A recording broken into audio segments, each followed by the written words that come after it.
저에게 간절한 소원이 있습니다. 우리 특세 때나 특밤 때나 이 자리가 가득해지는 것입니다. 은퇴하기 전에 그 역사가 일어날 줄로 믿습니다. 믿습니다. 여러분, 저는 우리 하나님교회 성도들이 기도의 자리를 사모하는 분들이 되시기를 축원합니다.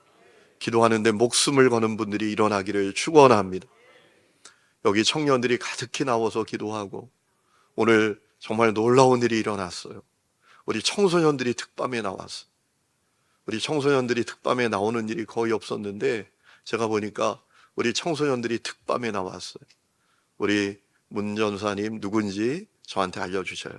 제가 그 뭐라 그러죠? 이 금액을 알 수 없는 돈 갑자기 기억이 안 나네. 금일봉을 하사하도록 하겠습니다. 너무너무 제 마음이 좋은 거 있죠. 아까 우리 청소년이 들어오는데 한 100명이 들어오는 것 같아요. 얼마나 제 마음이 기쁜지. 여기 청년들이 하나님께 자기의 인생을 드리면서 뜨겁게 기도하는 그런 역사가 우리 교회에 일어나게 될 줄로 믿습니다. 여러분이 그 일에 동기부여자가 되시기를 축복합니다. 주변에 있는 분들에게 우리 기도하자, 깨어서 기도하자. 여기 권사님들도 많으시고 순장님들도 많으시고 장로님들도 많으시잖아요. 나 혼자 기도하지 말고 함께 기도하도록 동기부여하는 그런 역사가 일어나기를 축원합니다. 내가 불덩어리가 되면 됩니다. 불은 붙게 되어 있어요. 그 역사가 일어나기를 축원합니다. 오늘 이사야의 말씀을 우리가 봤는데 여러분, 이사야의 말씀은 크게 두 부분으로 나눌 수가 있습니다. 1장부터 39장까지는 범죄하고 타락한 백성을 향한 하나님의 심판에 대한 말씀이에요. 그리고 40장부터 66장까지의 말씀은 심판 뒤에 있게 될 회복과 소망과 또 위로에 대한 말씀이죠. 그래서 40장 1절부터 2절까지의 말씀은 이렇게 시작되고 있습니다. 우리 화면에 띄워드릴 텐데요. 다 같이 한번 읽어보겠습니다. 시작. 너희는 위로하여라. 나의 백성을 위로하여라. 너희의 하나님께서 말씀하신다. 예루살렘 주민을 격려하고 그들에게 일러주어라. 이제 복역 기간이 끝나고 죄에 대한 형벌도 다 받고 지은 죄에 비하여 갑절의 벌을 주님에게서 받았다고 외쳐라. 아멘.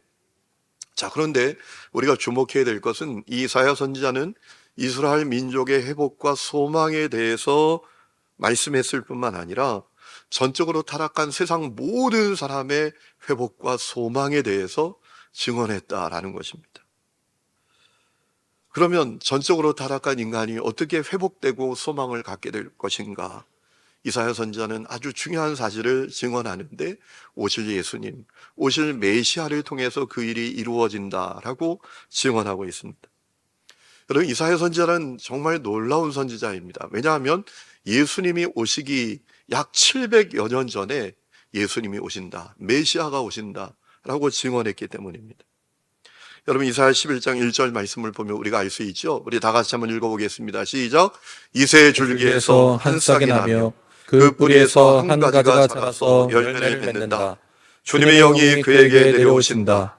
지혜와 총명의 영, 모략과 권능의 영, 지식과 주님을 경외하게 하는 영이 그에게 내려오시니 그날이 오면 이새의 뿌리에서 한 싹이 나서 만민의 깃발로 세워질 것이며 민족들이 그를 찾아 모여들어서 그가 있는 곳이 영광스럽게 될 것이다. 아멘.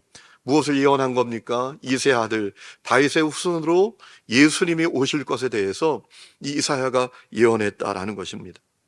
여러분, 이사야의 이 증언이 정말 놀랍고 놀랍습니다. 예수님이 성육신 하시기 700여 년 전에 이 사실을 예언했고 700여 년 후에 그 예언이 성취되었어요. 여러분, 이게 잘 실감이 안 나시죠? 한국 역사로 따지면 지금부터 700여 년 전은 어느 때입니까? 1324년 고려시대입니다. 여러분 생각해 보세요. 고려시대 때 했던 예언이 오늘 실현이 됐다. 이걸 한번 상상해 보세요. 얼마나 놀라운 일이 일어난 것입니까? 여러분, 우리 이 사실을 통해서 중요한 사실을 깨닫게 됩니다. 사람을 향한 하나님의 마음은 진심 중에 진심이다라는 것이죠. 여러분, 하나님께서 사람을 하나님의 형상대로 창조하셨습니다. 그런데 그들이 전적으로 타락하고 말았습니다. 하나님과 분리되고 복 주시고 복 가운데 살기를 원했던 그들이 전적으로 타락하여 죄와 저주와 고통 가운데 살게 되었습니다. 하나님의 원수로 살게 되었습니다. 그런데 하나님은 그 인간을 한 번도 포기하지 않으셨다라는 것입니다. 한 번도 포기하지 않으셨다라는 겁니다. 끝까지 인내하시고 끝까지 사랑하셨다라는 것입니다.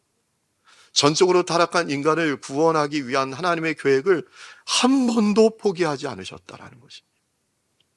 그러므로 여러분, 우리가 얼마나 하나님께 가치 있고 소중한 사람들인지 우리가 생각해야 합니다. 여러분 기억하세요? 인간의 가치는 그가 가진 어떤 학벌, 외모, 소유, 능력, 배경, 그가 가진 재능에 달려있는 것이 아니라 인간의 가치는 하나님으로 말미암아 결정된다라는 사실을 믿으시기를 축원합니다. 여러분, 하나님께서 인간을 끝까지 포기하지 않고 사랑하시니까 인간은 가치 있고 소중한 존재입니다. 그렇기 때문에 이 사실을 기억하고 여러분, 우리가 우리 자신을 소중하게 여겨야 돼요. 나는 내가 가진 능력이나 내가 가진 외모나 내가 가진 어떤 학벌이나 배경 때문에 소중한 존재가 아니라 하나님 때문에 내가 소중한 존재예요. 여러분, 이 사실을 믿으시기 바랍니다.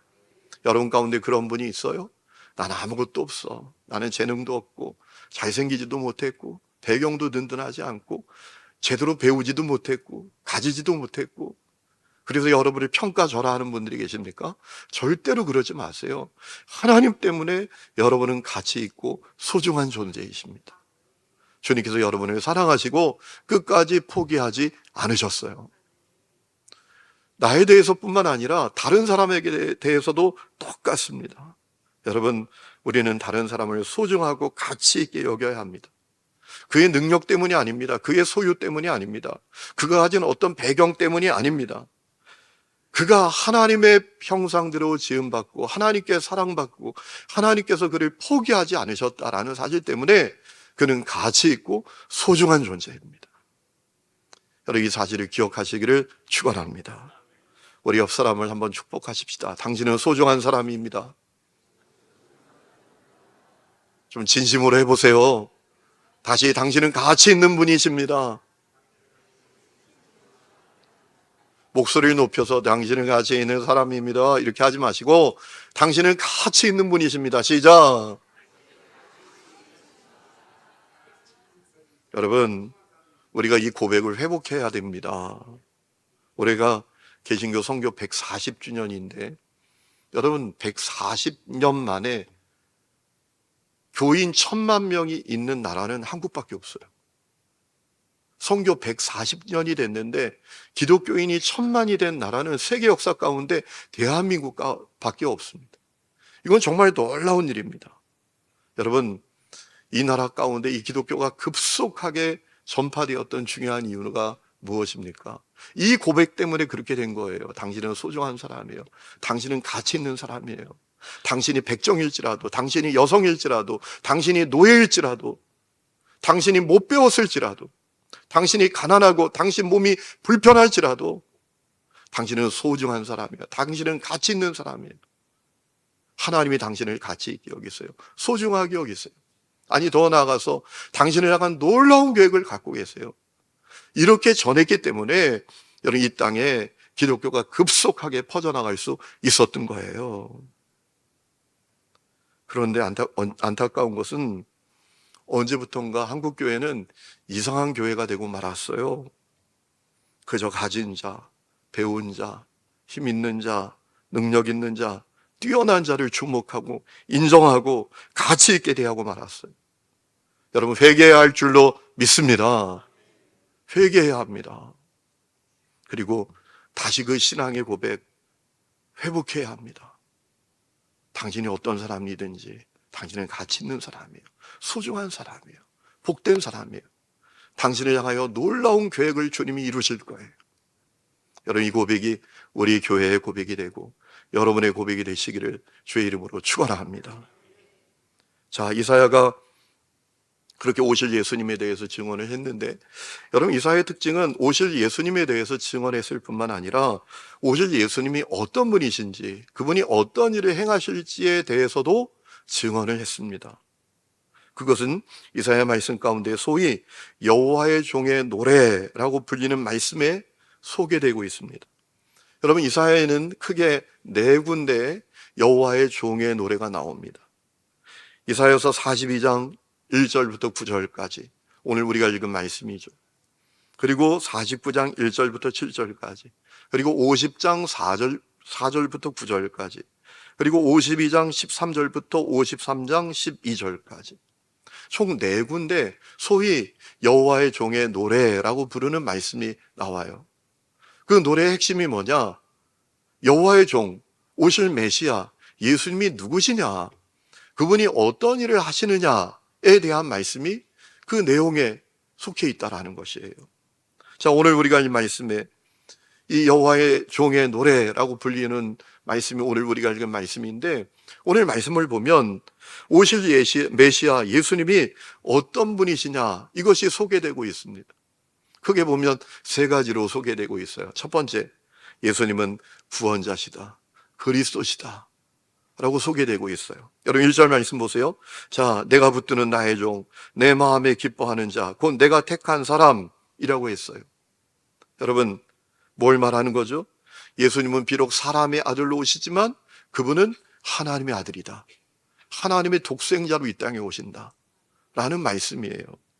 자, 그리고 이어서 내가 나의 영을 그에게 주었은즉 이라고 했습니다.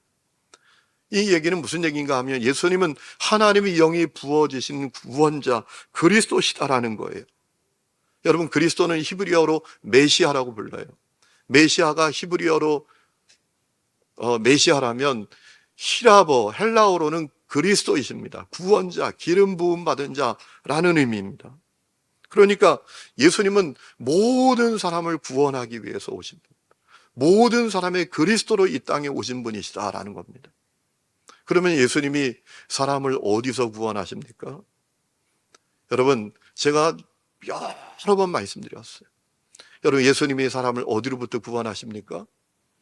여러분 전적으로 타락한 인간은 그 누구도, 그 어떤 사람도, 그 무엇도 해결하지 못하는 세 가지 결정적인 문제를 갖고 있지 않습니까? 그 세 가지 결정적인 문제로부터 예수님이 사람을 구원하기 위해서 오신 거예요. 그 결정적인 세 가지 문제가 무엇입니까? 여러분 이거 아셔야 돼요. 이거 외우셔야 돼요. 그래야 전도의 동기부여가 됩니다. 아무리 전도하자 그래도 사람이 갖고 있는 결정적인 세 가지 문제를 알지 못하면 전도의 동기부여가 안 됩니다. 왜 전도해야 되는지 알지를 못합니다. 여러분 사람이 갖고 있는 결정적인 세 가지 문제가 무엇입니까? 이 세상에 그 누구도, 그 무엇도 해결해 주지 못하는 문제가 뭐죠? 첫 번째는 전적으로 타락하여 하나님과 분리되어서 고통과 허무 가운데 사는 문제입니다. 여러분 전적으로 타락한 인간의 문제는 하나님과 분리되어 있는 거예요. 여러분 인간은 하나님과 분리되어서 못 삽니다. 인간은 하나님과 분리되어서 절대로 행복할 수가 없습니다. 인간은 하나님과 분리되어서 절대로 어떤 만족도 누릴 수 없습니다. 뭘 가져도 행복하지 않아요. 뭘 누려도 행복하지 않아요. 돌아서면 허무해요. 살아보면 살아볼수록 인생이 고통스러워요. 그것이 전적으로 타락한 인간의 첫 번째 문제입니다. 여러분 오늘 세상 사람들은 그러잖아요. 좋은 차를 가져도, 넓은 집을 가져도, 돈 100억을 가져도 여기가 허무한 거예요. 여기 구멍이 하나 났어요. 살아보면 살아볼수록 허무하고 고통스럽고. 여러분 이것이 전적으로 타락한 인간의 첫 번째 문제입니다. 두 번째 문제는 무엇이죠? 전적으로 타락하여 마귀의 종으로 살면서 죄짓고 저주 가운데 사는 거예요. 여러분 아담과 하와가 전적으로 타락하게 된 배후에는 마귀 역사가 있지 않았습니까? 속이잖아요. 선악과 먹으면 하나님은 죽는다라고 하셨는데 야 먹어도 안 죽어. 속이잖아요. 그래서 죄짓게 만들잖아요. 여러분 죄의 배후에는 마귀의 역사가 있습니다. 악한 영의 역사가 있습니다. 전적으로 타락한 사람은 악한 영의 종으로 삽니다. 그래서 끊임없이 죄 가운데 살아가는 거예요. 마음으로는 이런 마음 같죠. 이러면 안 되는데, 이러면 절대 안 되는데, 빨리 돌아서야 되는데, 근데 안 돼요. 계속 그 길로 갑니다. 그리고 세 번째 문제는 무엇입니까? 그렇게 살다가 죽어서 심판받고 영원히 멸망당하는 문제입니다. 여러분, 그러면 예수님이 어떻게 이 문제로부터 우리를 구원해 주시나요? 죄에 대한 정의를 이루심으로 구원해 주신다 라고 이사야가 예언하고 있어요. 여러분, 오늘 우리가 읽은 1절 끝에 보세요. 그가 이방의 정의를 베풀리라 라고 했습니다. 여러분, 예수님이 어떻게 세상에 정의를 베푸십니까? 죄값을 치르심으로 정의를 베푸시는 거예요. 여러분, 죄의 대가는 죽음이에요. 전적으로 타락하여 죄 가운데 살면 죽어 멸망당하는 거예요. 그것이 인간의 운명입니다. 그런데 하나님께서 그 죄에 대한 정의를 예수님이 이루게 하셨어요. 죄는 내가 졌는데 죄값은 예수님이 십자가에 매달려 다 치르게 하신 줄로 믿습니다. 여러분, 예수님이 죄값을 다 치르셨으니까 이제는 우리는 죄 문제 해결받은 거예요. 죄 없는 거예요. 할렐루야. 예수님께서 정의를 베푸신 거예요. 이사야 53장 말씀을 보면 이사야가 그것을 증언하지 않았습니까? 이사야 53장 우리가 너무나 잘 아는 말씀 5절 6절 읽어보겠습니다. 시작. 상함은 우리의 죄악 때문이라. 그가 징계를 받음으로 우리는 평화를 누리고 그가 채찍에 맞음으로 우리는 나음을 받았도다. 우리는 다 양 같아서 그릇 행하여 각기 제 길로 갔거늘 여호와께서는 우리 모두의 죄악을 그에게 담당시키셨도다. 아멘. 여러분, 예수님께서 내 죄값을 다 치르셨어요. 죄값에 대한 정의를 이루셨는데 당신께서 십자가에 매달려 죽으심으로 정의를 이루셔 우리를 구원하신 줄로 믿습니다. 여러분, 예수님은 우리의 구원자이십니다. 예수님은 선생도 아닙니다. 위인도 아닙니다. 성인도 아닙니다. 예수님은 우리의 구원자이시고 그리스도이십니다. 이 분명한 고백이 여러분에게 있기를 주의 이름으로 축원합니다. 여러분에게 예수님이 나의 주 나의 그리스도이십니다. 이 고백이 있기를 축원합니다. 축원합니다. 축원합니다.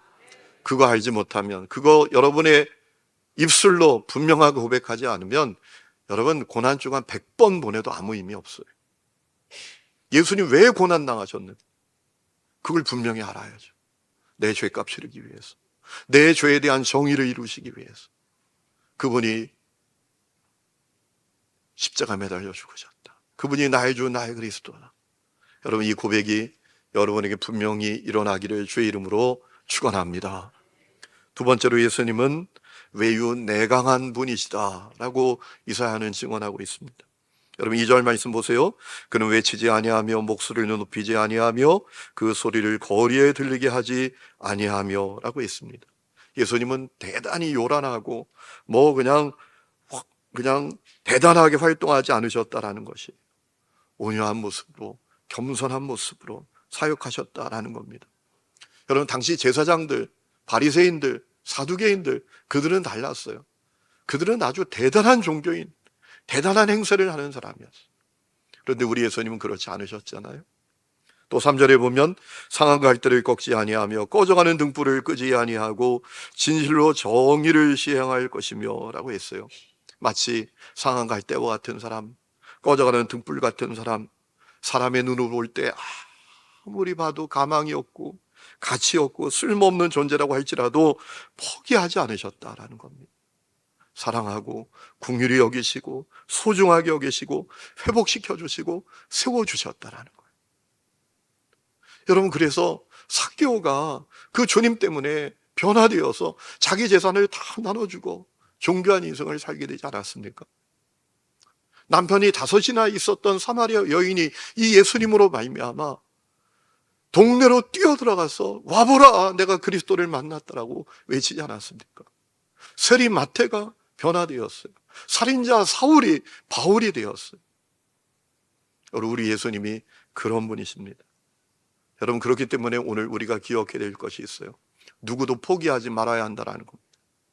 우리가 살다 보면 정말 포기하고 싶은 사람이 있잖아요. 야, 저 사람은 안 되겠다. 저 사람은 정말 절망적이다. 여러분, 절대로 그런 마음 갖지 말아야 합니다. 한번 따라 합시다. 하나님께서 바꾸시지 못할 사람은 없다. 하나님께서 바꾸시지 못할 사람은 없어요. 그렇기 때문에 여러분, 우리도 절대로 사람을 포기하지 말아야 합니다. 자, 오늘 말씀을 보면 예수님 온유하고 긍휼이 많은 분이셨지만 반면에 당신께서 이루시는 사명에 대해서는 다르셨어요. 너무나 단호하고 강인한 분이셨습니다. 온갖 어려움이 있었지만 물러서지 않고 뚜벅뚜벅 그 길을 걸어가셨어요. 여러분, 4절이 이렇게 말합니다. 그는 쇠하지 아니하며 낙담하지 아니하고 세상의 정의를 세우기에 이르리니라고 했습니다. 공동번역은 이렇게 번역을 했습니다. 그분은 기가 꺾여 용기를 잃는 일 없이 끝까지 바른 인생길을 세상에 펴신다라고 했습니다. 여러분, 우리 주님이 온유하시고 사랑이 많으시고 인자하셨지만 사명의 길을 가시는 데에서는 단호하셨습니다. 분명하셨습니다. 당당하게 그 길을 가시는 거예요. 온갖 어려움이 있잖아요. 바리새인들이 예수님을 끌고 가서 막 벼랑에서 밀어버리려고 하는 그런 위기도 맞으셨지 않습니까? 사랑하는 제자에게 배신도 당하시지 않으십니까? 온갖 어려움이 있었지만 그 사명의 길을 가시는 데는 아주 당당하고 강인하셨어요. 여러분, 오늘 우리도 주님과 같은 길을 가야 할 줄로 믿습니다. 오늘 우리 인생에도 어려움이 많아요. 장애물이 많습니다. 여러분, 우리 삶이 얼마나 어렵습니까? 세상살이가 얼마나 쉽지 않습니까?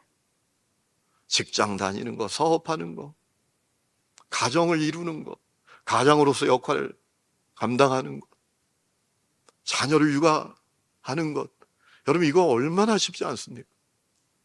지난 주일에 우리 청장년, 어느 청장년하고 대화를 식사하면서 잠깐 나눴는데, 그래요, 목사님, 일주일이 어떻게 가는지 모르겠어. 정신없이 지나요. 애는 둘이나 돼요. 둘 다 직장을 다녀요. 뭐 부모님 섬기는 일, 자녀 돌보는 일, 직장에서 일하는 거, 교회에서 사역하는 거, 정신없어요. 막 탈진이 될 정도래요. 여러분, 우리 인생이 얼마나 쉽지 않아요. 정말 어려움이 많죠. 정말 다 내려놓고 싶다, 이런 마음이 들 때도 있지 않습니까? 여러분, 그렇지만 그럼에도 불구하고 우리 예수님처럼 용기를 잃지 말고 당당하게 그 길을 가야 할 줄로 믿습니다. 왜 그렇습니까? 여러분, 절대로 변하지 않는 사실이 있지 않습니까? 그저 관념, 교리, 지식 덩어리가 아니라 이미 우리에게 이루어진 분명한 실제가 있지 않습니까? 주님이 우리와 함께 하시는 것이에요. 주님이 여러분과 함께 계십니다. 그분이 여러분을 도와주실 것입니다. 힘을 주실 것입니다. 붙들어 주실 것입니다. 그러므로 용기 잃지 말고 당당하게 그 길을 가시기를 주의 이름으로 축원합니다. 때로는 포기하고 싶고 다 내려놓고 싶어도 여러분, 주님 따라서 그 길을 꿋꿋하게 기꺾이지 말고 당당하게 가시기를 주의 이름으로 축원합니다. 마지막 세 번째는 예수님은 세상의 빛이시고 자유와 해방을 주시는 분이시다라고 했습니다. 6절 말씀 보세요. 나 여호와가 의로 너를 불렀은즉 내가 내 손을 잡아 너를 보호하며 너를 세워 백성의 언약과 이방의 빛이 되게 할 것이다 라고 했습니다. 예수님 이방의 빛이 되신다 하고 했어요. 예수님은 세상의 빛이십니다. 여러분, 그래서 예수님 믿으면 시든 화초를 햇볕에 내어놓으면 확 살아나는 것처럼 살아나게 됩니다. 어두운 방 안에 햇볕이 비치면 어둠이 싹 사라지고 밝아지는 것처럼 우리 인생이 밝아지게 됩니다. 오늘 역사가 이 밤에 여러분에게 일어나기를 주의 이름으로 축원합니다. 이 밤에 그 역사가 있기를 축복합니다. 시든 것이 살아나기를 바랍니다. 무너진 것이 다시 일어나기를 축복합니다. 마음과 가정과 직장과 사업에 어둠이 사라지기를 주의 이름으로 축원합니다. 또 예수님께서 자유와 해방을 주신다라고 하시지 않습니까? 7절, 내가 눈먼 자들의 눈을 밝히고 갇힌 자를 감옥에서 이끌어내고 흑암에 앉은 자를 감방에서 나오게 하리라 라고 했습니다. 예수님께서 눈멀어 보지 못하는 자를 보게 하신다라는 겁니다. 이 땅만 바라보고 사는 사람을 하늘을 바라보게 하시는 거예요. 보이는 것, 눈에 잡히는 것, 손에 잡히는 것만 바라보고 살던 사람을 영원을 바라보고 살게 하신다라는 것입니다. 그리고 온갖 눌림과 묶임과 사단이 만든 올무와 사슬로부터 해방시켜 주신다라는 것이, 여러분, 오늘 이 역사가 여러분 가운데 있기를 축원합니다. 예수를 믿어도 그저 땅만 바라보고 손에 잡히는 것만 바라보고 사는 분들이 있어요. 오늘 이 밤에 하늘을 바라보고 영혼을 바라보는 눈이 여러분에게 열리기를 축원합니다. 해방의 역사가 있기를 축원합니다. 반복되는 죄로부터 해방되기를 축복합니다. 온갖 중독으로부터 해방되기를 축복합니다. 악한 마음, 탐욕, 시기, 미움, 증오, 정죄, 여러분 꽁꽁 묶인 그 마음으로부터 자유케 되는 역사가 있기를 축원합니다. 주의 영이 있는 곳에 자유함이 있다라고 하셨어요. 이 밤에 우리가 사람만 모인 게 아니라 성령님이 우리 가운데 계신 줄로 믿습니다. 그래서 이 밤에도 자유함이 일어나게 될 줄로 믿습니다. 자유함이 있을지어다.